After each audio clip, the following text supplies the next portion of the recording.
We are blind. To either why, in the center of our solar system hangs a curtain of fire, the sun. To us it brings life. To a telescope it brings silence. It is a roaring, blinding wall of glare. When an object passes behind it, the data stops. The physics cease to matter. It doesn't just disappear. It becomes a ghost.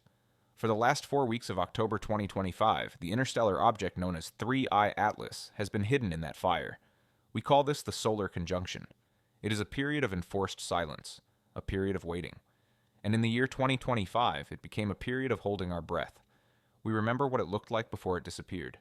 In September, the object was screaming. It was not a subtle visitor. It was brightening rapidly, defying the standard light curves we use to predict cometary behavior. It turned a violent, unnatural shade of emerald green, a sign of diatomic carbon burning in the vacuum.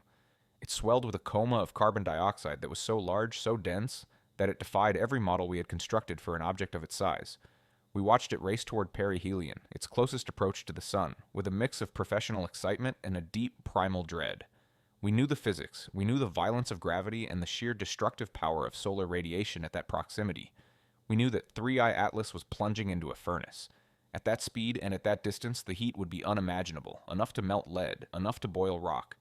The tidal forces, the stretching power of the sun's gravity, would be strong enough to rip a mountain apart. Most comets, the dirty snowballs of our own solar system, do not survive this journey. They are fragile things, loosely bound collections of ancient ice and dust, scraps left over from the formation of the planets. When they fly too close to the star, they crumble, they fracture. The gravity pulls them apart like wet sand, and the radiation boils their ice until there is nothing left but a stream of dust drifting aimlessly in the solar wind. We have seen it happen a dozen times. We watched Comet ISO dive into the sun a decade ago, a bright promise that emerged as nothing but a ghost of dissipating smoke. So as the calendar turned to November and 3 Atlas began to drift out from behind the sun's interference, the astronomical community prepared for an autopsy. They did not expect a recovery, they expected a crime scene. Around the world, from the high peaks of Hawaii to the dry deserts of Chile, telescopes pointed their mirrors toward the dawn sky, expecting to see a debris field. They expected to see the wreckage of a visitor that flew too close to the flame. They expected a cloud. But the universe does not care about our expectations. November 3rd, 2025. The atmosphere above the Atacama Desert in Chile is thin and cold, one of the few places on Earth where the sky is truly transparent, where the barrier between the ground and the void is thinnest. The Very Large Telescope, a masterpiece of human engineering, is the first to pierce the morning twilight. Inside the control room, the air is stale, recycled, smelling of coffee and ozone. The operators are tired, their biological clocks ruined by years of nocturnal life. But tonight there is no fatigue. There is only adrenaline. The coordinates are locked in. The tracking motors hum, a low vibration in the floor, fighting the rotation of the Earth to keep their gaze fixed on a specific, calculated patch of emptiness near the ecliptic plane. The adaptive optic systems are firing lasers into the sky, measuring the turbulence of the atmosphere and deforming the telescope's mirrors 1,000 times a second to cancel out the blur. They are making the air disappear. They are looking for a light. Based on its trajectory in September, 3I Atlas should be blazing. It has just absorbed maximum solar energy. It has been cooked. It should be outgassing furiously, its ices sublimating into massive jets of gas, reflecting sunlight like a chaotic disco ball of ice and steam. The prediction models, the math that guides our understanding of the heavens, suggested it might even be visible to the naked eye, a faint, distinct smudge in the morning sky, a new star for the morning commuters to wonder at. The shutter opens, the sensor exposes, drinking in the photons from the edge of the solar system. The progress bar on the monitor fills, the data loads, and the screen remains black. Panic is a strong word for science, but confusion is not. Confusion is the natural state of discovery, but this was different. In control rooms from Santiago to Mauna Kea, the mood shifts from anticipation to a heavy, bewildered silence. The object isn't there. Did it disintegrate? Did it vaporize completely? If it had destroyed itself, there should be a cloud. A smear of dust reflecting the sunlight would still be visible, perhaps even brighter than the nucleus itself because of the increased surface area. Dust scatters light. A shattered comet is often brighter than a whole one. But there is nothing. Just the background stars, steady and indifferent. The coordinates are checked and checked again. The math is verified, the telescope is pointing at the right place. The place is empty. For 24 hours, the prevailing theory is total destruction. The headlines are written before they are published. Interstellar visitor destroyed by sun. The comet that melted. It feels like a disappointing, anticlimactic end to a mystery that had captivated the world just a month prior. We assumed that the green glow was its swan song, the final burn of a dying rock before it was consumed by the solar fire. The scientists begin to write their eulogies for 3I Atlas, but then we look closer. We stop looking for what is shining and we start looking for what is missing. Science often happens in the periphery, in the noise, in the things you ignore while looking for the signal. On the second night of observation, a team analyzing data from the recovering Deep Space Network notices a tiny, impossible anomaly. It isn't a signal, it isn't a spike in brightness, it is a shadow. As they track the predicted path of the object, the path where nothing seems to be, they realize that the background stars are blinking out. One by one, in a precise line, the distant lights of the galaxy are vanishing for a fraction of a second and then reappearing. We call this an occultation. It happens when something solid passes between the observer and a star. It is how we find rings around distant planets. It is how we measure the size of asteroids. It is a silhouette. Something is moving through the darkness. Something solid. Something intact. The realization travels through the network of observatories like a shockwave. 3I Atlas did not disintegrate. It survived the fire. It is still whole, but it has changed in a way that violates our understanding of cometary evolution. In September, it was a reflector, bouncing sunlight back to us, glowing with ionization, a beacon of activity. Now in early November, it has become an absorber. The albedo, the measure of how much light a surface reflects, has dropped to near zero. It is darker than coal. It is darker than fresh asphalt. It is almost perfectly black. This is physically disturbing. In nature, very few things are this dark. Even charcoal reflects about 4% of the light that hits it. Even the darkest asteroids, the carbon-rich rocks of the outer belt, reflect 3 or 4%. This object is reflecting less than 1%. It is swallowing the sunlight. It is drinking the solar radiation. Why? How does a ball of ice and rock turn into a light-absorbing void in the span of 3 weeks? We start to run the thermal simulations, trying to force the math to make sense. If a comet loses all its ice, it might leave behind a dark crust of organic material. We call it a lag deposit. It's like the burnt crust on a loaf of bread. We see this on old, dead comets. But even the darkest comets we have ever seen, like Comet Borrelli or Comet Halley, still reflect enough light to be seen. They look like lumps of charcoal flying through space. They do not look like holes in the fabric of reality. To achieve this level of darkness, the surface structure must be incredibly complex. It cannot just be dark material. It must be geometry. It must be trapping light, bouncing it around in microscopic canyons, forcing the photons to reflect deeper and deeper until they lose their energy and are absorbed as heat. We see this in nature on rare occasions, in the wings of certain butterflies, in the feathers of birds of paradise. Structures evolve to capture light. We see it in vantablack, a material engineered in a lab to be the blackest substance on Earth. But to see it on a rock floating in the vacuum, 500 million kilometers from home, implies a transformation that geology cannot easily explain. Did the heat of the sun melt the surface into a specific light-trapping glass? Did the carbon outgassing collapse into a lattice of nanotubes? The realization hits the scientific community like a cold wind. We are not looking at a dead rock. A dead rock would be tumbling, reflecting light wildly from its jagged edges. This object is not reflecting anything. It is hiding. Imagine standing in a pitch-black room, knowing there is someone else there with you, but you can't see them. You can only hear them breathing. That is what November felt like for astronomers. We knew it was there. The occultations proved it. The gravity proved it. The shadow moving across the stars proved it. But our eyes were useless. We had to rely on other senses. We had to rely on the behavior of the object itself. And that is when the fear started to creep in. Because a dark object is scary, but a dark object that knows where it is going is terrifying. As the days passed, we struggled to refine the orbit. Usually when we recover a comet after perihelion, the trajectory is easy to calculate. We take the speed, we take the mass of the sun, we take the gravity of Jupiter, and we draw a line. It is Newton's clockwork universe. It is predictable. It is safe. But 3I Atlas was drifting. The occultations were happening milliseconds too early, then milliseconds too late. The position was shifting. At first, we blamed the instruments. We blamed the atmosphere. We blamed the math. But the error bars kept shrinking, and the anomaly kept growing. The object was intact. It was dark. And it was heavy. It had survived the inferno of the sun, shedding its skin, shedding its coma, shedding its visibility. It had entered the solar system as a screaming, glowing banshee, and it had emerged as a silent, stealthy shadow. We wanted a comet. We wanted a dirty snowball. What we got was a void. And as we stared into that void, trying to understand the physics of its darkness, we missed the most important detail of all. The void was not just drifting. The void was steering. Physics is a language of trust. It is a contract between the observer and the universe. We trust that gravity is constant. We trust that for every action, there is an equal and opposite reaction. We trust that objects in motion stay in motion unless acted upon by a force. When we look at the movement of celestial bodies, we are looking at a balancing act that has held the universe together for 13 billion years. A planet orbits because it is falling toward the star and missing it. A comet speeds up because it is falling down a gravity well. These are the rules. They are not suggestions. They are the commandments of the sky.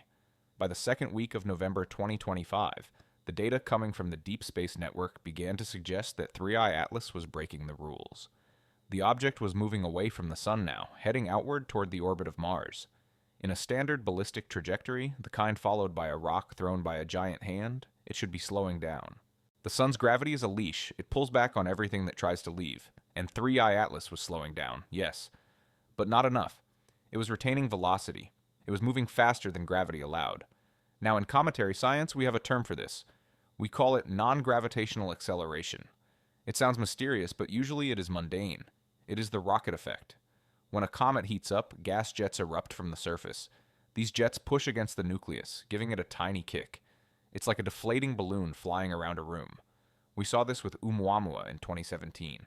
It tumbled, it accelerated slightly, and we concluded that it was outgassing invisible hydrogen. It was a natural, chaotic process. A dying rock gasping for air. But 3I Atlas was different. Remember the darkness. In Act 1, we established that the object had stopped reflecting light. It had stopped glowing. The massive coma of carbon dioxide was gone. The tail was gone. The Sphere-X telescope, searching in the infrared, found no trace of a heat plume consistent with massive gas ejection. The object was sealed. It was silent. If there is no gas leaving the object, there is no rocket. If there is no rocket, there is no push. So why was it accelerating? The orbital analysts at JPL, the Jet Propulsion Laboratory in California, spent sleepless nights tearing the data apart. They checked for solar radiation pressure. Maybe the sunlight itself was pushing the object. Oumuamua was shaped like a pancake, extremely thin, so the sunlight pushed it like a sail, but 3I Atlas was heavy. The mass estimates derived from its gravitational interaction showed it was dense. Sunlight pushing on a rock that heavy is like trying to move a freight train by blowing on it. It doesn't work. The math didn't balance. The acceleration was smooth. That was the detail that kept the scientists awake at night. Comets are messy. They crumble, they rotate, they have uneven surfaces. If a jet erupts on a spinning comet, the acceleration is wobbly. It zigs and zags. It changes as the comet turns. The trajectory of 3I Atlas was a perfect, smooth curve. It was precise. It was continuous. It looked less like a leaky rock and more like a calculated burn. It was a constant, low-thrust acceleration applied with a steadiness that nature rarely produces. We started to look at the vector of the acceleration.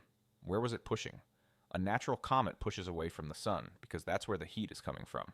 The jets face the sun, so the push is directly outward. But 3I Atlas wasn't being pushed directly outward. The force vector was tangential. It was pushing sideways relative to the sun. This is crucial. Pushing outward just changes your speed. Pushing sideways changes your direction. It changes your destination. The object was adjusting its inclination. It was lifting itself out of the ecliptic plane, the flat disk where all the planets orbit. It was correcting its course. To change inclination takes an enormous amount of energy. It is the hardest maneuver in orbital mechanics. Nature doesn't do it by accident. You don't accidentally climb a hill. You have to expend energy to get there. We tried to model it with natural phenomena. We tried to invent exotic physics to comfort ourselves. Maybe it was releasing dark matter? Impossible. Maybe it was magnetically charged and interacting with the solar wind? The calculations showed the magnetic field required would be astronomical, far beyond what a rock could hold. Maybe it was outgassing in a perfectly steady, invisible stream that we couldn't detect. But for a stream to be that steady, the nozzle would have to be manufactured. We ran the simulations forward. If it had followed a pure gravity track, it would have missed Jupiter by hundreds of millions of miles. It would have drifted harmlessly into the void. But with this new, smooth, impossible acceleration, the track shifted. The line on the computer screens bent. The destination changed. It was now aiming for a precise intercept, a gravitational keyhole. The word artificial is taboo in astronomy. You do not say it unless you have exhausted every other possibility. You do not say it unless you want to ruin your career. You do not say it because the burden of proof is infinite. So in the emails and the Slack channels and the conference calls of November 2025, we used other words. We called it anomalous. We called it exotic. We called it unprecedented. We hid behind the vocabulary of uncertainty. But we all looked at the curve, and we all thought the same thing. Rocks do not steer. Ice does not correct its course. Dust does not make flight plans.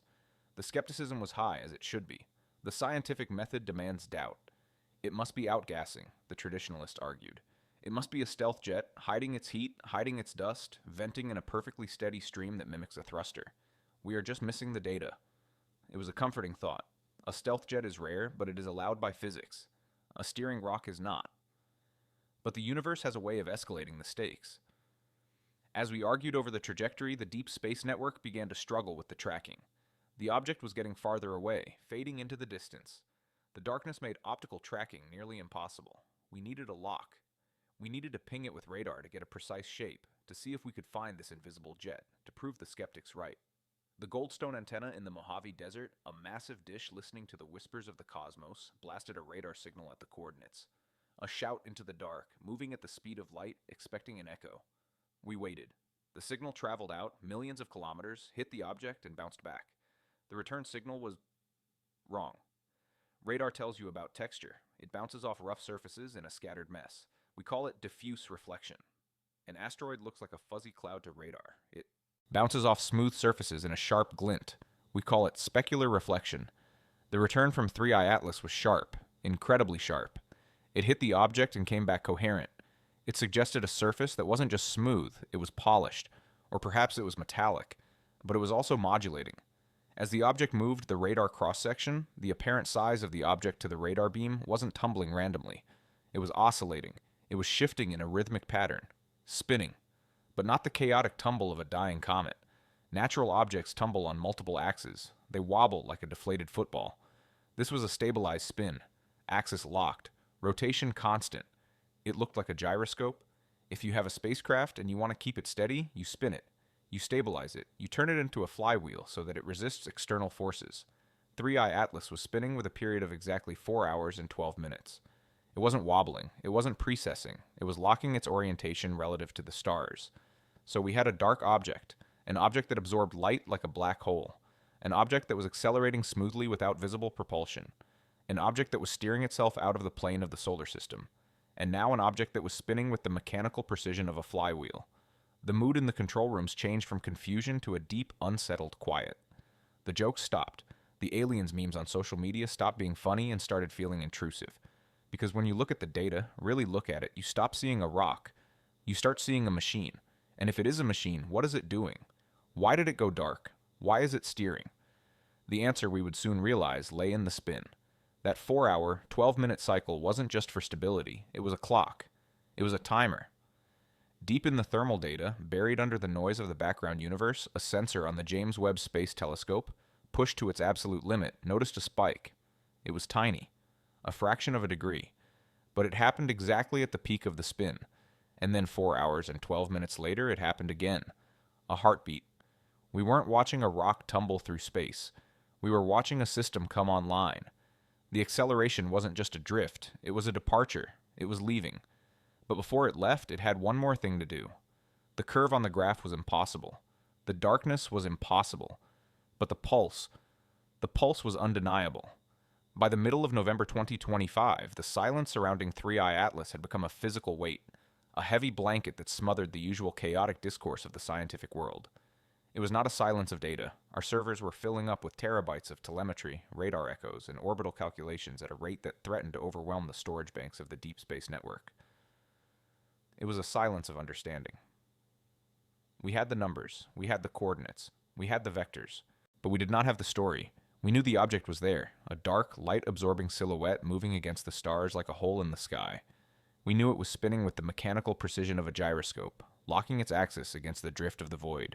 We knew it was steering, pushing itself away from the sun with a smooth, invisible force that defied the laws of Kepler and Newton, but we did not know why, and in the absence of answers, the human mind, evolved over millions of years to find patterns in the grass to avoid predators, begins to project. We projected our fears of invasion, we projected our hopes for salvation. In the quiet, coffee-stained corridors of the Max Planck Institute in Germany and the windowless briefing rooms of the Jet Propulsion Laboratory in California, the hushed conversation stopped being about orbital mechanics and started being about intent. A rock does not have intent. A rock falls where gravity tells it to fall. This object was not falling, it was climbing. It was fighting the gravity well of a star. But to climb, to steer, to resist the massive gravitational pull of the sun requires energy. This is the fundamental currency of the universe. Thermodynamics is the only law you cannot break, the only judge you cannot bribe. If you want to move, you must push. If you want to think, you must burn calories. If you want to run a machine, you must generate heat. Entropy demands its tithe, and heat, unlike light, cannot be hidden. You can paint a spaceship black to hide it from eyes, you can shape it to deflect radar, but you cannot hide the heat of a working engine against the cold background of space. It shines like a beacon. We had spent the first 2 weeks of November obsessed with the darkness of the object, its refusal to reflect visible light, its stealth. We had been looking with our eyes, with our optical telescopes, but when the eyes fail, you must use the skin. You must feel for warmth. You must look for the fever. The James Webb Space Telescope, hovering 1,000,000 miles from Earth at the L2 Lagrange point, turned its gold-plated mirrors away from the deep field galaxies it was designed to study and toward the empty coordinates where 3I Atlas was hiding. It switched to MIRI, the mid-infrared instrument. MIRI does not see light, it sees temperature. It sees the glow of a dying star, the warmth of a forming planet, the faint heat signature of dust drifting between the voids. It is the most sensitive thermometer humanity has ever built. On November 14th, the data stream from Webb reached the Space Telescope Science Institute in Baltimore. It was processed, cleaned of cosmic rays, stripped of artifacts, and projected onto the monitors in the control center. The screen did not show a dark void, it showed a bonfire. In the infrared spectrum, 3I Atlas was not black, it was burning. The object was glowing with a steady, intense heat that stood out against the absolute zero of deep space like a flare on a océan frozen ocean. At first, this was expected. It had just flown close to the sun. It had been baked in the perihelion fire. It should be radiating that stored heat back into the vacuum, cooling down slowly over the course of months, like a stone pulled from a campfire. But as the analysts watched the readout over the course of hours, tracking the thermal curve, the glow did not fade slowly. A cooling rock follows a specific mathematical curve, Newton's law of cooling. It is a smooth, exponential decay. The graph on the screen was not decaying, it was pulsing. At 14 UTC, the temperature of the object spiked. It rose by 30 degrees Kelvin in a matter of minutes. This is a massive jump for an object of that mass. It held that peak for exactly 12 minutes, a flat plateau of intense heat output, a perfect horizontal line on the graph, and then it dropped back down to its baseline just as quickly as it had risen. The scientists stared at the graph, blinking, assuming a sensor glitch. A sudden release of heat usually means violence. Maybe a pocket of gas had exploded? Maybe a fissure had opened in the crust, exposing the molten interior to the vacuum. It was an anomaly, but nature is full of anomalies. Volcanoes erupt, geysers blow. They logged it as a transient thermal event. They continued to watch. 4 hours later. 1812 UTC. The temperature spiked again. It was identical. Same intensity, same rise time, same duration. 12 minutes of high heat, then a precipitous drop. The room went quiet. The kind of quiet where you can hear the hum of the computer fans. Coincidence is a luxury in science. Repetition is a pattern. And a pattern implies a cause. They waited. The shift change came and went, but nobody left. They stood around the monitors, coffee cups growing cold in their hands. 22:24 UTC. Exactly 4 hours and 12 minutes after the last event. The spike returned. This was not a random venting of gas. This was not a crumbling crust. This was a cycle. The object was breathing. We call it a duty cycle. It is a term from engineering, not astronomy. Your refrigerator has a duty cycle. The compressor turns on, hums for a while to remove heat, and then turns off. Your laptop fan has a duty cycle. A biological heart has a duty cycle. Systole, diastole, pump, rest. 3I Atlas was dumping heat. It was gathering energy, doing something. Inside its dark shell, building up waste heat and then venting it into space in a controlled, rhythmic purge.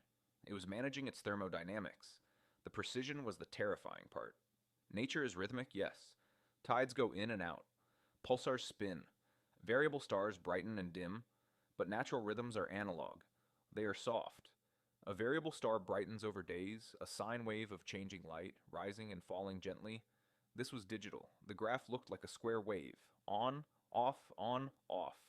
It turned on instantly, held a perfectly stable temperature, and turned off instantly. Rocks don't do that. Lava doesn't do that. Outgassing doesn't do that. We started to overlay the pulse data with the radar spin data we had collected earlier in the week. The period was identical, 4 hours and 12 minutes. The pulse was perfectly synchronized with the rotation. At first, the skeptics, the desperate, rational voices that keep science grounded, the voices we need to prevent us from going mad, argued that it was a geometric effect. Maybe, they said, sweating under the fluorescent lights, There is a hotspot on the surface, a crater filled with lava, and as the object spins, that hotspot faces the telescope every 4 hours, flashing us like a lighthouse. It was a good theory. It was the safe theory. It fit the data without breaking the worldview. It allowed us to sleep. But then we looked at the spectrum of the heat. MIRI doesn't just measure temperature, it measures composition. If it were a hotspot on the surface, a patch of lava or heated rock, the light would be black body radiation, a smooth continuous curve of energy spread across different wavelengths. The light from the pulse was not smooth. It was spiked. It contained emission lines. Specific narrow wavelengths of infrared light were being pumped out with extreme intensity, cutting through the background noise. We analyzed the chemical signature of those lines, expecting the usual suspects. We expected to see carbon, maybe water vapor, the usual exhaust of a warming comet. We found helium. And we found strange, highly ionized states of argon. Argon is a noble gas. It is inert. It doesn't want to react. It doesn't want to glow. To make argon glow, to ionize it, you need high energy. You need a power source. You need electricity, or plasma, or a nuclear reaction. You do not get ionized argon from a warm rock.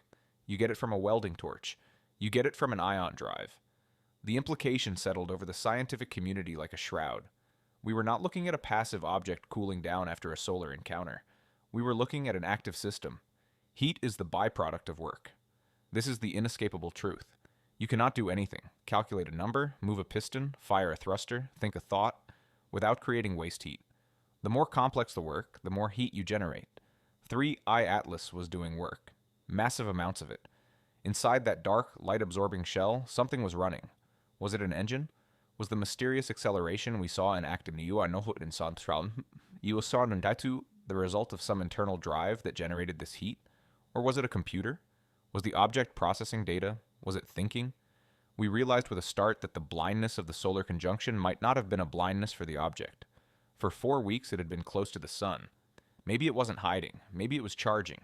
Maybe it had dipped its cup into the river of solar fire and filled its batteries. We looked at the energy budget. The amount of heat being dumped every 4 hours was equivalent to the IQ output of a small nuclear reactor, gigawatts of energy, and it was being vented with perfect efficiency, directed away from the core to keep the interior cool. This was a thermal regulation system, a radiator, a heat sink. The metaphors in the press conferences became strained. We stopped talking about volatiles and outgassing. We started using words like venting and cycling. But behind closed doors, in the secure channels where the cameras weren't allowed, the language was even more direct. "It's a heat sink," a senior analyst at ESA said during a secure briefing, staring at the square wave on the wall. "It's running a process, it gets hot, it opens the vents, it cools down, it closes the vents. It's a machine. It is cycling." And then the rhythm changed. November 17th. The pulse had been steady for 3 days. Reliable, predictable. We could set our watches by it. It was the heartbeat of a sleeping giant. But on the 4th day, the pattern broke. The pulse didn't stop. It sped up. Instead of every 4 hours, it came every 2. Then every hour. The square waves on the monitor crowded together, the gaps of silence shrinking. The heat output doubled, then tripled. The object was working harder. Imagine a sleeping computer. The fan is silent. Then you wake it up. You open a heavy program. You start rendering a video. You start calculating a simulation. The fans spin up. The heat rises. The system is under load. 3I Atlas was under load. It was waking up. What triggered it? We checked the position. It was crossing the orbit of Mars. Was that a milestone? Was it reacting to a signal? Or was it reacting to us? For 2 weeks we had been pinging it with radar. We had been pointing every radio telescope on Earth at it, listening, probing. Maybe it heard us. Maybe the sudden increase in activity was a response. Scan detected. Systems engaging. The fear that gripped the astronomers was not the fear of invasion. It was the fear of insignificance. We were watching a majestic, terrifyingly complex event, and we had no idea what it meant. We were ants watching a tank engine rev up. We could feel the vibration, we could feel the heat, but we couldn't comprehend the purpose. We were bystanders to a miracle we didn't ask for. The heat signature grew so intense that MIRI had to stop observing to protect its sensors. The object was glowing like a miniature star in the infrared. It was screaming into the void, dumping exajoules of energy, preparing for something massive. And then just as the heat reached its peak, the spin stopped. The radar data confirmed it. The 4-hour rhythmic modulation vanished. The object despun. It killed its rotation. It locked itself into a fixed orientation. Statue still. Why do you stop spinning? You spin for stability. You spin to keep thermal equilibrium. You stop spinning when you need to point, when you need to aim. The heat pulse turned into a continuous roar. The vents were stuck open. The system was running at maximum capacity. The dampeners were off. We were waiting for a weapon. That is the human instinct.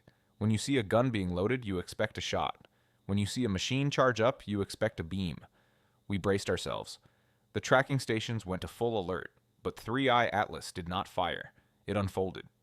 Deep in the thermal noise, we saw the geometry change. The point source of heat became an elongated smear. The object was physically changing shape. It was expanding. It was opening up like a flower blooming in fast motion. And that is when we realized that the heat wasn't the main event. The heat was the byproduct of the transformation. The machine had turned on to deploy something. The darkness, the perfect, unnatural blackness that had frustrated us for weeks, was about to end. We thought the heat was the story. We thought the pulse was the revelation. But the pulse was just the starter motor. The engine was about to catch. Light is information. In the cold calculus of astronomy, it is the only currency that matters. We cannot touch the stars. We cannot sample the soil of distant worlds. We cannot fly to the edge of the abyss to look inside. We are prisoners of gravity, trapped on a small, wet rock, waiting for the mail to arrive.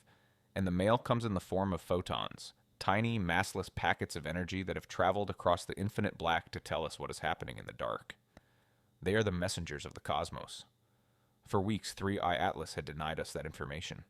It had been a black hole in the solar system, a silhouette defined only by what it blocked, a void that swallowed our questions. It was a thief that stole the light of the background stars and gave nothing back. We had tracked it by its shadow. We had tracked it by its gravity. We had tracked it by its heat. But we had never truly seen it. But on the night of November 18th, 2025, the lights came back on. The discovery did not begin in the sterile, air-conditioned control room of a billion-dollar government observatory.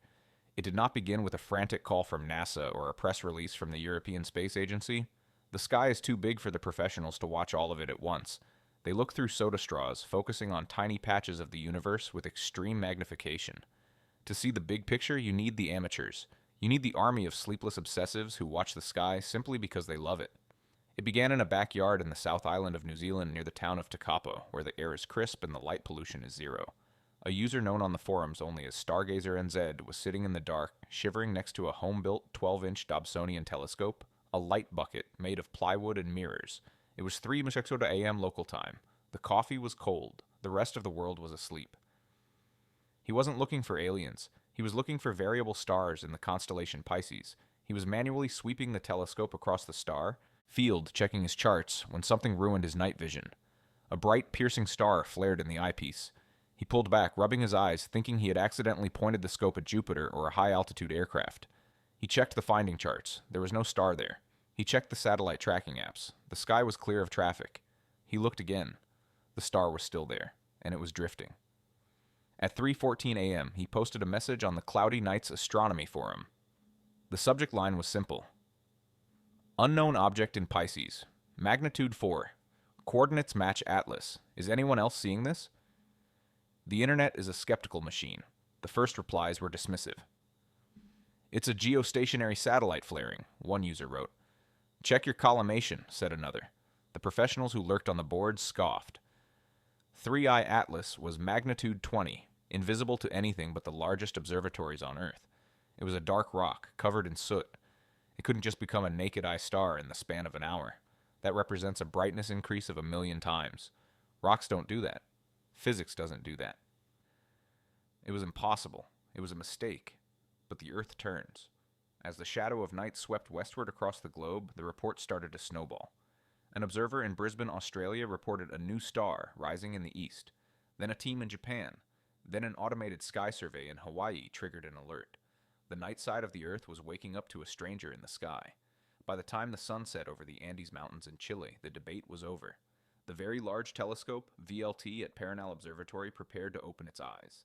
The operators didn't need the finding charts. They didn't need the computer guidance. As the roof of the observatory slid back, revealing the purple twilight, they could see it with their own eyes. The object was no longer magnitude 4. It was magnitude 1. It was as bright as Mars. It was hanging in the ecliptic, a piercing, unwavering diamond, brighter than Vega, brighter than Arcturus. It was shouting down at the Earth. The control room at Paranal, usually a place of quiet, library-like focus, descended into controlled chaos. They swung the massive 8-meter unit telescope 4 toward the coordinates. The adaptive optics lasers fired into the sky, creating an artificial guide star to measure the atmospheric turbulence. The mirrors deformed 1,000 times a second to sharpen the image. When the main sensor captured the light, the silence that fell over the room was heavy enough to break bones. On the high-resolution monitors, 3i Atlas wasn't a comet. It wasn't a fuzzy blob of gas. It wasn't a chaotic cloud of debris. It was a point. A mathematically perfect, diffraction-limited point of light. And it was blinding. The albedo measurements came in within minutes. Albedo is the measure of reflectivity, the percentage of light that hits a surface and bounces back. The moon has an albedo of 0.12. It reflects 12% of the sunlight, like worn asphalt. The Earth averages 0.30. Remember, days ago in Act 1, the albedo of 3i Atlas was less than 0.01. It was blacker than coal. It was a stealth object. Now the albedo readout on the screen flickered and settled. 0.92, 92%. Do you understand what that means? Fresh, pristine snow reflects 80%. A polished silver mirror reflects 95%. 3i Atlas had transformed from a lump of coal into a polished mirror. This is not geology. Rocks do not polish themselves in the vacuum of space. Ice does not become specular. Even if the object had suddenly erupted and covered itself in fresh, pristine ice, the reflection would be diffuse. It would look like a white cloud, scattering light in all directions like a sugar cube. This was specular reflection. It was a glint. It was directional. It was like the sun flashing off a car windshield from 10 miles away. Like a heliograph signaling across a canyon. The object had deployed a surface. The spectroscopic analysis confirmed it. The light coming from the object was almost identical to the light from the sun. It wasn't being absorbed or filtered by rock minerals. It wasn't red or blue or dusty. It was pure sunlight, bounced back at us with perfect fidelity. But there was a shift. A Doppler shift. The spectral lines were moved toward the red end of the spectrum. The object was moving away from us, yes. But the shift was accelerating. The redshift was climbing minute by minute. The non-gravitational acceleration we had seen in Act 2, the smooth, mysterious push, suddenly spiked off the charts. The object was accelerating at 0.5 g. That is half the gravity of Earth. For an object in space, millions of tons in mass, that is immense. That is a drag racer leaving the line. That is an impossible amount of energy. And suddenly the physics fell into place. The puzzle pieces, the darkness, the spin, the heat pulse, and now the brightness, clicked together with a terrifying snap. Why do you turn into a mirror? Why do you make yourself perfectly reflective? Why do you shed your dark skin? Radiation pressure. Light carries momentum. It is tiny, almost immeasurably small, but it is real. When a photon hits a surface, it pushes. If the surface is black, it absorbs the photon and gets a tiny push. But if the surface is a mirror, the photon bounces back. The change in momentum is double. You get twice the push. We call it a solar sail. We have theorized about them for a century. Kepler wrote about sails for ships that sail the heavenly breezes in the 1600s. We have written science fiction about them. We have built small ones, thin sheets of mylar the size of a tennis court, unfolded in space to catch the sunlight and ride the solar wind between the planets. But to move an object the size of 3i Atlas, an object that mass estimates put at millions of tons, you would need a sail not the size of a tennis court. You would need a sail the size of a city. You would need a material incredibly light, stronger than diamond and perfectly reflective. You would need engineering on a planetary scale. 3i Atlas had not just deployed a sail, it was the sail, or rather it had shed its shell. The dark, absorbing crust that had hidden it for weeks, that was the cocoon. That was the heat shield. It had absorbed the solar energy during the perihelion passage, charging the internal batteries, protecting the delicate core from the solar fire. It had weathered the storm. And now, safely away from the danger zone, energized and ready, it had opened. It had unfolded its wings. The radar data returned, bouncing off this new massive surface. The cross-section was enormous. The object was flat. It was a plate or a disc, kilometers across, angled perfectly to catch the retreating sunlight. It was tacking. Like a sailboat moving against the wind, it was angling itself to vector the solar pressure.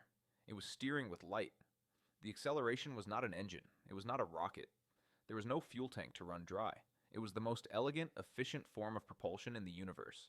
It was riding the light of the star it had just visited. It was surfing the sunbeams. But the implications were chilling. A solar sail is a passive technology for us. We build it, we unfold it, we hope it works. We drift.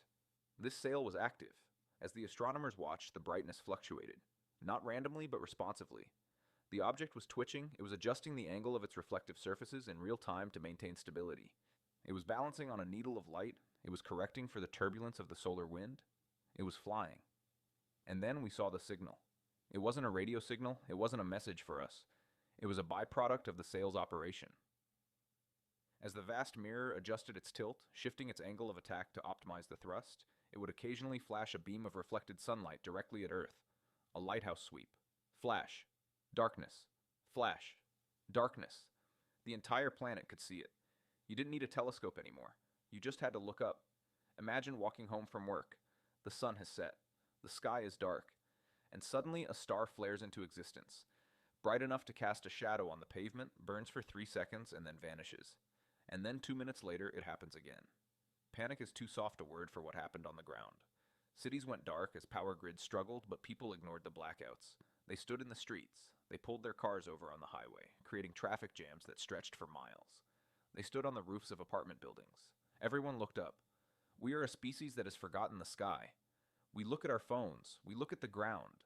But on that night, 8 billion people remembered that there is a ceiling to our world, and something was walking across it. It was beautiful. The light was pure, cold, and white, and it was ignoring us. That was the realization that started to sink in as the hours passed.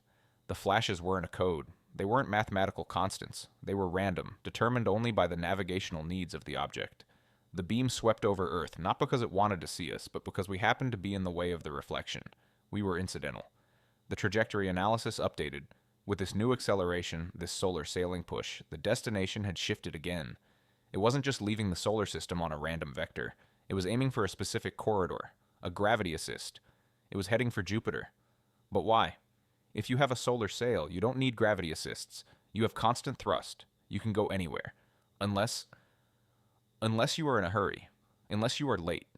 The combination of the solar push and the Jupiter sling, a maneuver known as the Oberth maneuver on steroids, would accelerate 3I Atlas to velocities we couldn't comprehend. It was building up speed to leave our system faster than any object had ever left. It was running. The mirror effect changed the conversation on Earth instantly. The "is it a rock?" debate died a sudden death. You cannot argue with a mirror that steers itself. The conversation shifted to who sent it and what did it see. We felt exposed. For all of human history, the dark was a place where we could hide. We were the only watchers. We looked out into the void, and nothing looked back. But now a mirror had been held up to us. The object was reflecting our own sun back at us. It was dazzling our sensors. It was using our own star's energy to escape us. And the most haunting part of the mirror effect wasn't the brightness, it was the clarity. In the high-altitude air of the Atacama Desert, the VLT switched to its most advanced instrument, Sphere. This is an instrument designed to image exoplanets, to block out the light of stars and see the faint worlds orbiting them. But tonight it didn't need to block the light. It zoomed in on the sail itself. Using adaptive optics to cancel out the atmosphere, the telescope resolved the surface of the object. It wasn't just a smooth sheet of foil, it was ordered. The light polarization suggested a pattern, a lattice, a grid. The surface of the sail was etched. It was covered in geometric structures, billions of them, repeating in a fractal pattern across the kilometers of silver material. The scale was staggering. If you zoomed in, the pattern repeated. If you zoomed out, the pattern repeated.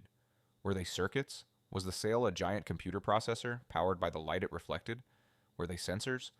Was the entire sail a giant camera, a diffractive lens capable of photographing the solar system in high resolution, mapping every planet, every radio signal, every biological signature? Or was it language? Was the sail a library? Was it a golden record written in geometry, carrying the history of a civilization across the stars? We pointed our optical telescopes at the flashes, recording the intervals with millisecond precision. Was it Morse code? Was it binary? We ran it through the cryptanalysis algorithms at the NSA. We looked for primes. We looked for pi. We looked for the Fibonacci sequence. We found nothing. The flashes were purely navigational. The pattern on the surface was purely functional. It was the ultimate insult.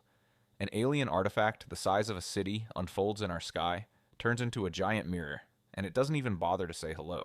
It just uses our light, checks its map, and accelerates. It treats us like we treat a milestone on a highway, something to pass, something to ignore. We were witnessing the technological sublime. The philosopher Edmund Burke defined the sublime as the feeling of awe and terror you get when you look at something too big to comprehend, like a mountain or a storm or God. 3. Atlas was the technological sublime, a machine so advanced it looked like magic, operating with a purpose so distinct from our own that it felt like indifference. As November drew to a close, 3 Atlas was the brightest object in the night sky. A fake star, a silver phantom. It was a reminder that the universe is not empty. It is not dead. It is full of traffic. And we were just standing on the side of the road, watching the cars go by. But as the object drifted toward the orbit of Jupiter, preparing for its final maneuver, the light began to change again. The pure white reflection of the sun started to shimmer. The mirror was vibrating. We wanted them to be monsters, or we wanted them to be gods, because both monsters and gods pay attention to you. A monster hunts you, a god judges you. In both scenarios, you matter. You are the protagonist of the story. You are the center of the moral universe. But as November 2025 bled into December and the silver phantom of Three-Eye Atlas hung in our night sky like a second moon, humanity was forced to confront a third option. An option so humbling, so spiritually devastating, that we had never truly considered it in our science fiction. We were irrelevant. By the final week of November, the mirror effect was the only thing happening on Earth. The geopolitical squabbles, the economic crises, the viral trends, they all dissolved into the background noise. The entire species had turned its head upward. We were united not by a common enemy or a common savior, but by a common confusion. We were staring at a miracle that refused to acknowledge us. The object was now visible during the day. If you knew where to look, just before sunset, you could see it, a sharp, white spark chasing the sun below the horizon. It was efficient, it was purposeful, and it was loud, visually speaking. A solar sail kilometers wide is not a stealth device, it is a billboard. So naturally, we shouted back. The assumption was universal. If they are showing themselves, they want to talk. You don't unfold a giant mirror in a stranger's living room. Unless you want to say hello. We dusted off the protocols. We powered up the transmitters. The deep space network, usually reserved for whispering to our robotic voyagers at the edge of the system, was repurposed into a megaphone. We blasted radio waves at the object. We sent prime numbers, the universal handshake of mathematics. We sent the periodic table. We sent the structure of DNA.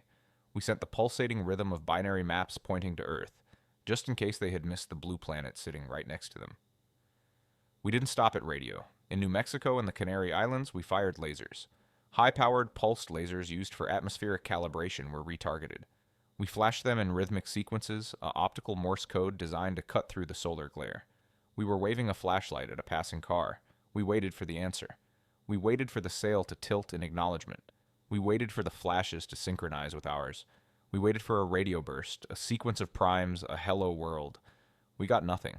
The silence was absolute. It was not the silence of an empty room. It was the silence of a person pretending you aren't there. Three-Eye Atlas continued its stabilization maneuvers. It continued to twitch its reflective surfaces to ride the solar wind. It continued to accelerate toward Jupiter. It didn't deviate by a fraction of a degree. It didn't slow down to listen. It didn't turn its sensors toward Earth. The vast etched surface of the sail remained fixed on the sun, drinking the light, ignoring the planet teeming with 7 billion anxious biologicals just a few light minutes away. The rejection was devastating. It broke something in the collective human psyche. We are a species of solipsists. We believe that the universe was made for us to observe. We believe that if intelligent life exists, its primary motivation must be to find us. We are the prize. We are the interesting thing. But Three-Eye Atlas was treating us like scenery. It was treating Earth like a rock on the side of the highway. You don't stop to talk to the ants when you are driving across the country. You don't explain your destination to the bacteria on the windshield. The zoo hypothesis, the idea that aliens are watching us but not interfering, died in November 2025. This wasn't a zoo. A zoo implies a keeper. A zoo implies care. This was a construction site, and we were just indigenous wildlife. As the silence stretched on, the theories grew darker. The anthill analogy took over. We began to realize the scale of the intelligence we were dealing with. An intelligence that can build a solar sail kilometers wide, that can navigate between stars, that can survive a dive into the solar corona. Such an intelligence operates on timescales and energy levels we cannot comprehend. Maybe our radio waves were too primitive to be recognized as signal. Maybe our lasers were too weak to be seen against the background of the sun. Maybe we were screaming, "I am here," and they were hearing static. Or maybe they heard us and they just didn't care.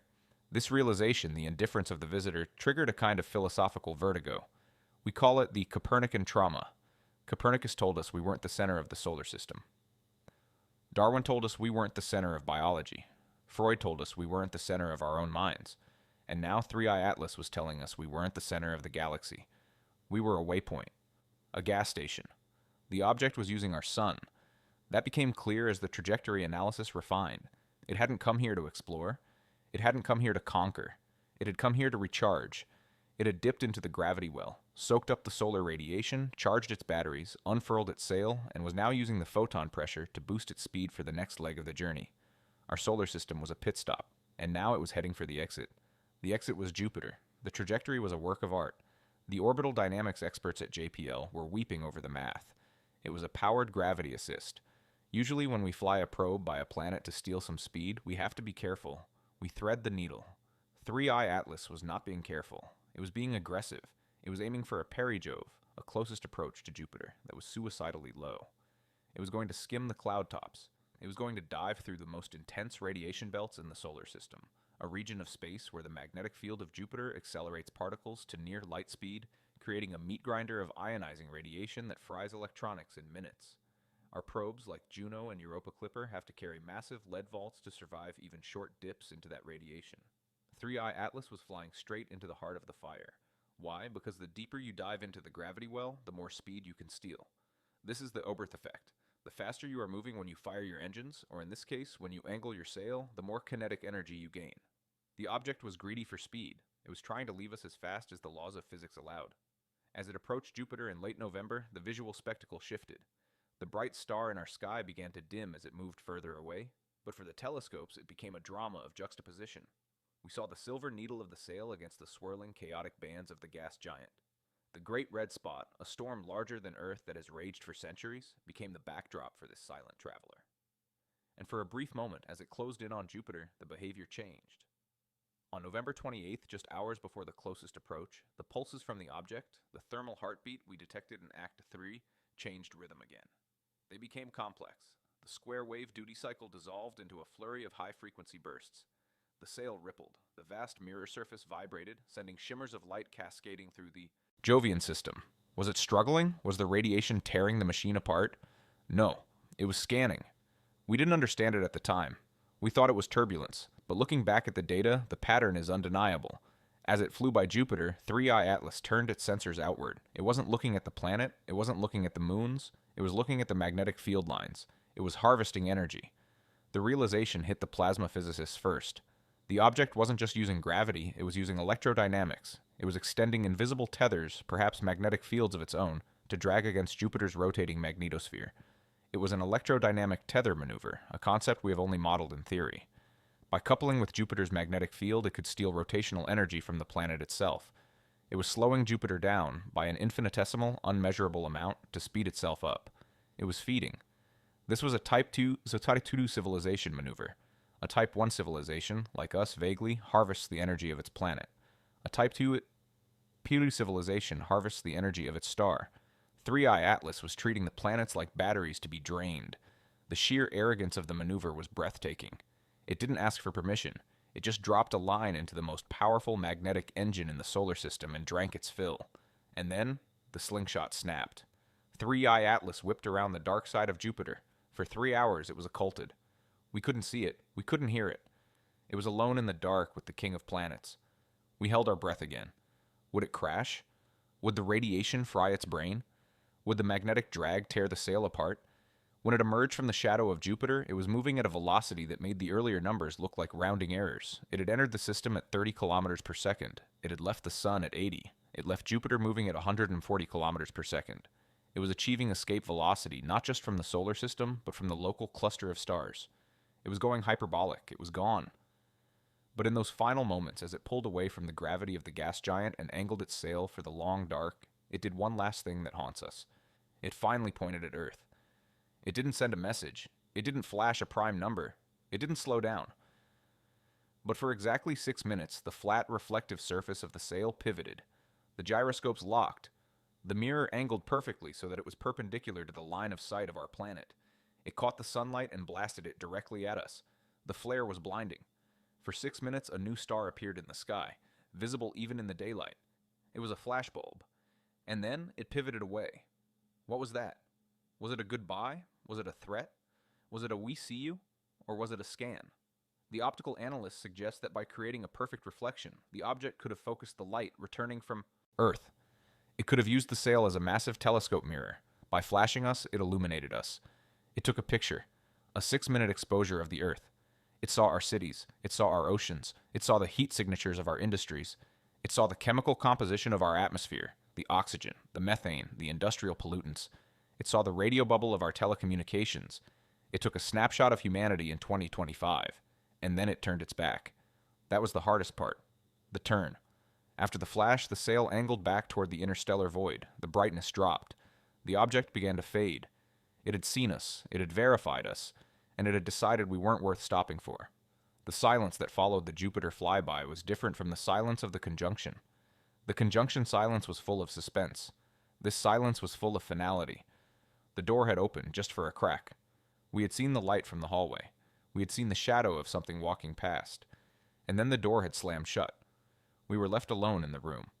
The psychological impact of the silent observer cannot be overstated. It changed religion, it changed politics, it changed the way we looked at the night sky. Before Three-Eye Atlas, the sky was a place of wonder, or a place of emptiness. Now the sky was a place of traffic. It was a place of business, and we were not the customers. The Great Filter Theory suggests that intelligent life destroys itself before it can spread. But Three-Eye Atlas suggested a different filter. Maybe intelligent life is everywhere. Maybe the galaxy is teeming with machines, with sails, with probes. But maybe they are just too busy to talk to the monkeys. As the object accelerated past the orbit of Saturn, its light growing dimmer with every passing hour, humanity was left with a profound sense of inadequacy. We had shouted, we had waved, we had postured, and the universe had simply walked by. The data from the scan, if it was a scan, is now traveling away from us at 140 kilometers per second. It is being carried to a destination we will never know, to a creator we will never meet. Our portrait is in the briefcase of a traveler who didn't even tell us his name. We are now the observed. We are on the record. And in the silence that the object left behind, a new fear began to take root. A fear deeper than the fear of invasion. If Three-Eye Atlas was a scout, what comes next? If it took a picture, who is going to look at it? And what will they decide when they see the primitive, noisy, chaotic little world that tried to flash a laser at a starship? The act ends not with a bang, but with a fading light. The object is leaving. The show is over.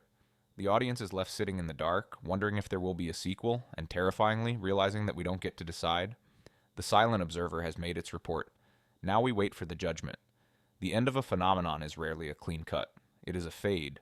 A song does not stop. It echoes in the room, bouncing off the walls until the energy dissipates into the noise floor. A storm does not vanish. It unravels, losing its cohesion until it is just wind and rain again. And right now we are watching the fade.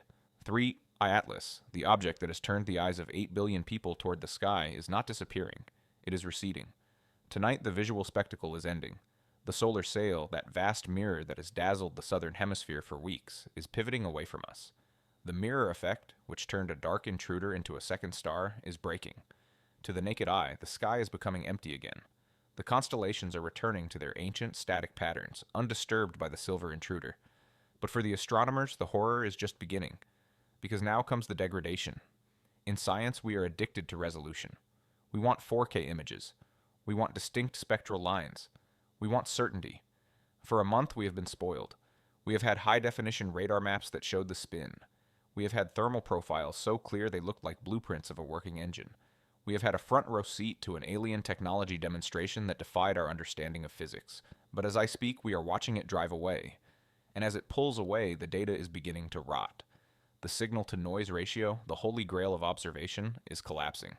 Three-Eye Atlas is crossing the effective range of our optical tracking, moving at a staggering 140 kilometers per second. It is becoming small again. The light reflected from it is growing faint. The thermal pulse, that rhythmic heartbeat that terrified us only days ago, is slowing down. It isn't just distance. The object seems to be hibernating. The thermal sensors on the James Webb Space Telescope are watching the duty cycle change in real time. The frenetic, high-frequency processing we saw during the Jupiter flyby, the scanning mode, is stopping. The graph is flattening out. The heat output is dropping. The vents, which had been glowing like blast furnaces in the infrared, are closing. The machine is powering down. It is finished with us. It has topped off its batteries. It has scanned the local wildlife. It has stolen a gravity boost from our largest planet. And now, facing the emptiness of the interstellar void, it is entering sleep mode. It is conserving energy for the long, cold cruise to the next star system. There is something profoundly lonely about watching a machine go to sleep. We want to shout, "Wait! We have more questions." We want to wave our lasers again. We want to demand an explanation. But you cannot wake a sleeper who is moving faster than a bullet, flying away from you into the dark. The Deep Space Network is currently straining to hear a whisper. The great dish antennas at Goldstone, Madrid, and Canberra, massive ears listening to the static of the cosmos, are turned to the coordinates. We are listening for the carrier wave. We are listening for the hum of the engine. We are listening for the leakage of a thought. But tonight the screens are flat. The object has gone radio dark. Whatever internal electronics are running, they are shielded, or they are so efficient that they leak no radio frequency interference. The silence is a tactical choice. In the dark forest of the galaxy, you do not hum unless you want to be found. And 3i Atlas clearly does not care about being found by us. The scientific community is currently in a state of shock. The conferences happening right now are somber affairs. There are no high fives. There is no champagne. There is only the crushing weight of the data we are missing. Why didn't we look sooner? Why did we waste the first week thinking it was a comet? Why didn't we have a probe ready to launch? Why did we let it slip through our fingers? The regret is palpable. We have been caught flat-footed. A civilization-defining event is happening in our backyard, and we are watching it from the porch instead of running out to meet it. We are realizing too late that our reaction time is geological, while the universe moves at the speed of light. But as the fresh data dries up, as the object becomes a ghost in the telescope eyepieces, the old data is beginning to speak. Computer scientists, freed from the panic of real-time tracking, are combing through the terabytes of recordings from the mirror effect phase. They are looking at the glints. They are looking at the polarization patterns on the sail. They are feeding the noise into supercomputers, looking for structure, looking for the math hidden in the light. And just hours ago, a rumor began circulating from a team at the University of Tokyo. They are analyzing the flash from the Jupiter flyby, the 6-minute period where the sail pointed directly at Earth. They haven't found a message, they haven't found poetry, but they have found a modulation. The light reflected from the sail wasn't just sunlight, it was filtered. As the sunlight hit the nanostructures on the sail, those billions of etched geometric shapes we saw with the VLT, it was polarized in a way that encoded telemetry. It wasn't a message for us, it was a diagnostic dump. It was the machine talking to itself, or recording a log entry in its own internal black box. The preliminary analysis suggests it is a navigational fix. It is a star chart. The data appears to contain a sequence of pulsars, rapidly spinning neutron stars that act as cosmic lighthouses. Pulsars are the GPS satellites of the galaxy. They flash with atomic precision. By measuring the timing of these flashes from 3 or 4 different pulsars, you can determine your position in the galaxy with meter-level precision. We use them for our own deep space probes. The Voyager Golden Record contains a pulsar map pointing back to Earth. 3i Atlas has recorded its position. It has logged the coordinates of the solar system. It has dropped a pin on the map. This realization is sending a chill through the defense intelligence agencies right now. A map is a tool. A map implies future utility. If you drop a pin, it means you might want to come back. Or it means you want to tell someone else where you were. The scout hypothesis is no longer just a comforting theory to explain the lack of contact. It is supported by hard data. The object entered the system, identified the habitable zone, scanned the dominant planet, recharged, used the largest planet for a boost, logged the coordinates, and is now leaving. It is a textbook reconnaissance mission. It came, it saw, it recorded. But who is the data for? We are looking at the trajectory. We are tracing the line of 3i Atlas forward into the future, past the Kuiper Belt, past the Oort cloud. We are projecting its path for thousands of years. Where is it going? It isn't aiming for Alpha Centauri, our nearest neighbor. It isn't aiming for the galactic center. It isn't drifting randomly. It is aiming for a patch of darkness in the constellation Lyra, a region of space that looks empty to our eyes. But when we check the deep field catalogs, when we look at what lies in the darkness, we find it. Kepler 442, a star system 200 light-years away, a K-type orange dwarf star, cooler and longer-lived than our sun, and orbiting it, a rocky exoplanet, Kepler 442, which astronomers have called a super-habitable world, a world that might be better suited for life than Earth itself. It is going home, or it is going to a colony. The implications of the destination are staggering. On 200 light-years is an abyss. It is a distance that makes the human mind recoil. At the speed of light, a message takes a millennium to get there. At the speed 3i Atlas is moving, 140 kilometers per second, it will take 2 million years to arrive. This machine is not playing by our rules of time. We think in fiscal quarters, in election cycles, in lifetimes. This machine operates on geologic timescales. It is a bottle thrown into the cosmic ocean, drifting for eons between islands of life. This is why it ignores us. To a civilization that builds machines to last for millions of years, to a civilization that plans missions across epochs, we are not contemporaries. We are flashes in the pan. We are a momentary chemical instability on a wet rock.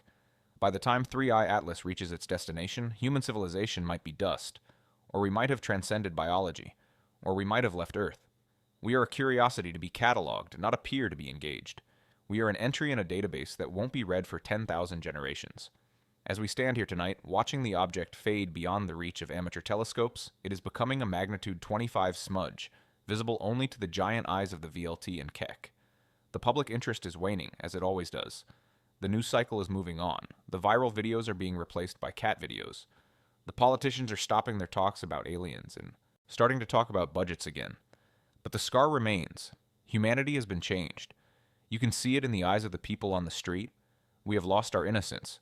We are no longer the lonely children of the universe, playing in the dark, waiting for a friend. We are the indigenous tribe on the beach, watching the tall ships sail past the horizon, realizing for the first time that the ocean is full of empires we do not know and cannot fight. The philosophical shift is the true legacy of 3i Atlas. We have stopped looking for them to come save us. The cargo cult mentality is dying tonight. For decades we looked at the sky and hoped for a savior, or feared a destroyer. But we never considered the tourist. We never considered the indifferent surveyor. We are realizing that if we want to be players in this game, we have to get off the island. We have to build our own sails. We have to light our own fires. We have to stop waiting for permission to exist on a galactic scale. The object has taught us that intelligence is not synonymous with benevolence. It has taught us that the universe is indifferent, and indifference is far more frightening than malice. Malice implies you are a threat. Malice implies you matter. Indifference implies you are nothing. You are background noise. You are terrain. Tonight, the James Webb Space Telescope is taking another long exposure image of the coordinates. The image shows a field of stars, dense and bright, and in the center a single pixel that is slightly redder than the rest. A pixel that is moving. The narrator of our history is leaving the stage, but as we stare at that pixel right now, we realize that the story isn't over. It is just the prologue. The pin has been dropped. The coordinates have been logged. The data is traveling through the dark. Somewhere, 1-200 light years away, or perhaps closer, there's a receiver. There's a network. There's a listener waiting for the ping. And one day the signal will arrive. System Sol, third planet. Biological activity confirmed. Technology primitive. Threat level negligible. Resources abundant. And what happens then? Do they send a diplomat? Do they send a teacher? Do they send a fleet? Or do they simply update the map and move on? We will not know in our lifetimes. Our children will not know. But the clock has started ticking. The isolation of Earth is over. We have been measured. 3i Atlas is leaving. It is slipping toward the heliopause, past the magnetic bubble that protects our solar system from the interstellar wind. It is heading for the true void, the space between the stars where the temperature is 3 degrees above absolute zero. It is alone again. It will be alone for 1,000,000 years. It will spin to keep its systems warm. It will stabilize its course with the last dregs of momentum. It will listen to the silence. And back on Earth, we are left with the silence too. But it is not the empty silence of last month. It is a pregnant silence. A silence that is waiting to be broken. We look up at the night sky tonight, and it looks the same as it did yesterday. The same stars. The same moon. The same darkness. But now we know. We know that the stars are not just lights. They are destinations. And the dark between them is not empty. It is a highway. It is a trade route. It is a battlefield. And we are standing on the curb, right now, watching the tail lights fade, wondering when the next car will come, and whether this time it will stop. The universe is crowded, the universe is ancient, and we have finally opened our eyes.